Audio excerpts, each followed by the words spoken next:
It is cookie class day. I have a private class with 10 students today, so we are going to make the icing for the class.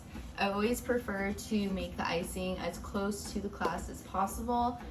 Royal icing has a tendency to separate where the liquid kind of comes away from the sugar, so you have kind of this weird consistency if the icing is sitting for 1 or 2 days. So to prevent that, I make the icing right ahead of class. So got my big container of icing, we got all the colors, we have our cups, and we have all the piping bags, and then a nifty little cookie scoop that I'll use for the icing. Once all the colors are made, I'll have Spencer help me bag the icing. We'll use a scale so that way there's a consistent weight in each bag. And the coffee machine wants to say hi. I know. And yeah, so that is basically how it goes. So we will go through that as we get more into it. But let's just make all the icing now. And here's my latte. Thank you. Love you.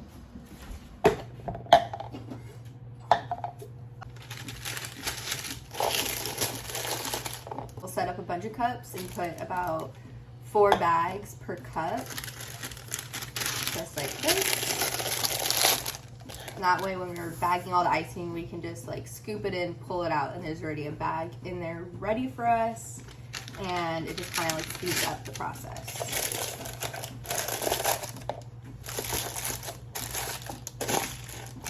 We have our big bowl, and then we have my little sheet of my measurements that I need for each color. Spatula.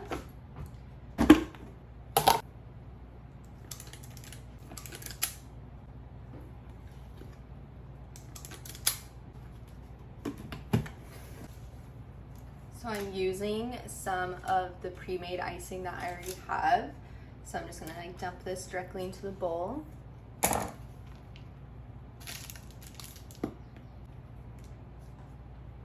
That is what that is looking like in there, and we're gonna mix that up to get the color we want.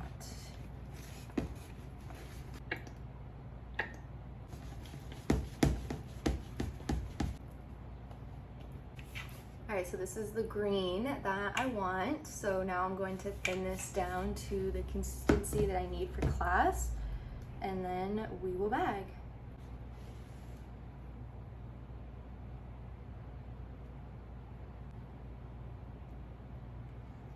All right, so here we have the green color for class, which is the main color the students will be working with. This color is pretty much on every cookie in the class, and it's kind of a thicker flood consistency. When I'm working with true beginner cookiers, I try not to give them a really loose flood consistency, because then they're gonna have issues with it water falling off the edge because they haven't really mastered putting enough icing on the cookie. They'll tend to overflow the cookie, so then during class they'll just have all this spillage over the edge of the cookie, and then I'm spending majority of the class teaching them how to clean up the sides of the cookie rather than teaching them how to decorate a cookie. And then I also, this is technically the consistency that I work with the most because it's good for outlining and it's good for flooding. So for this class, I don't need to give them an outline consistency and a flood consistency. They can just use this one consistency for pretty much everything we're doing in this class. So just kind of just gets them more comfortable, and that way they can master their outlining and their flooding at the same time. If and when they go beyond the class and want to decorate some more, they can practice more with a loose consistency if they want to.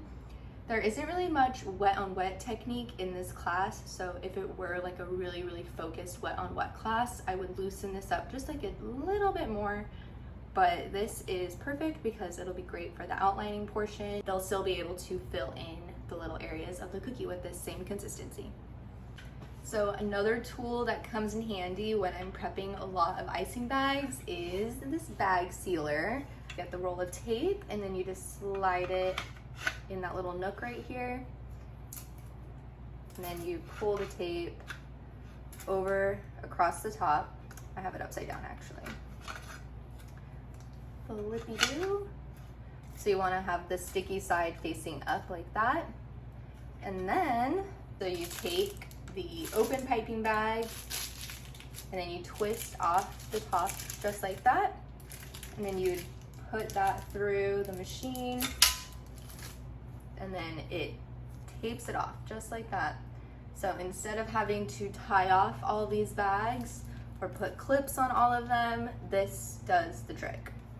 And sometimes we'll do like 2 to 3 runs through, so that way it's very, very secure. It doesn't totally prevent the icing to go through the top, so in class I always teach them how to hold the bag properly. That way no icing flows out the top. So if it's a kids class, it gets a little trickier because they are a little bit messier, but this class will be just fine. So that is the bag sealer. And then now we have my kitchen scale, the cup with the prepared bags inside, and the bag sealer right here. We want to give about 3.5 ounces of this green to all the students.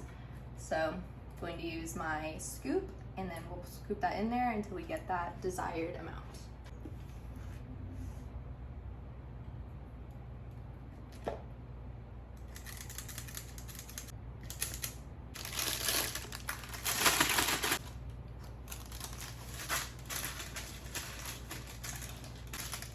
So there's that first bag, and then we will put it through the tape sealer.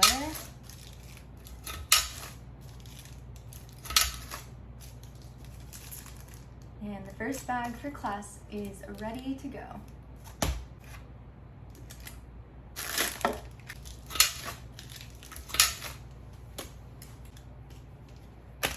And then once each color is bagged, I'll lay it out on a tray. And when we get to class, we'll just put one of each of these at each of the students' stations. And that is basically the flow of icing prep.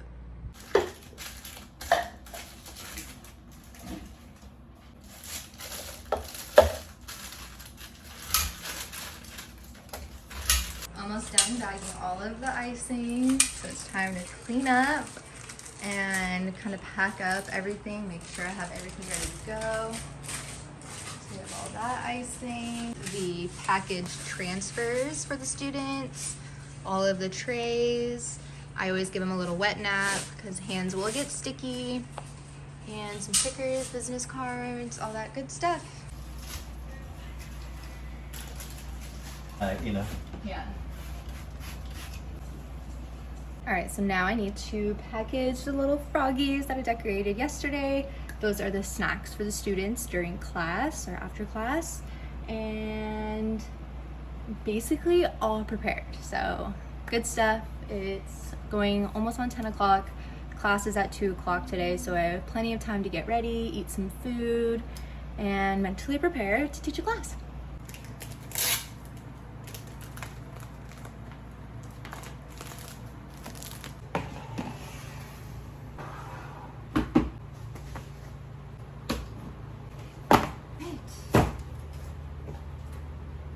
That is preparing for a cookie class. We have all our icing, we have our reference cookies, cookies for snacks, our transfers, the cookies themselves, trays, wet naps, practice sheets, scissors, and we're ready to go.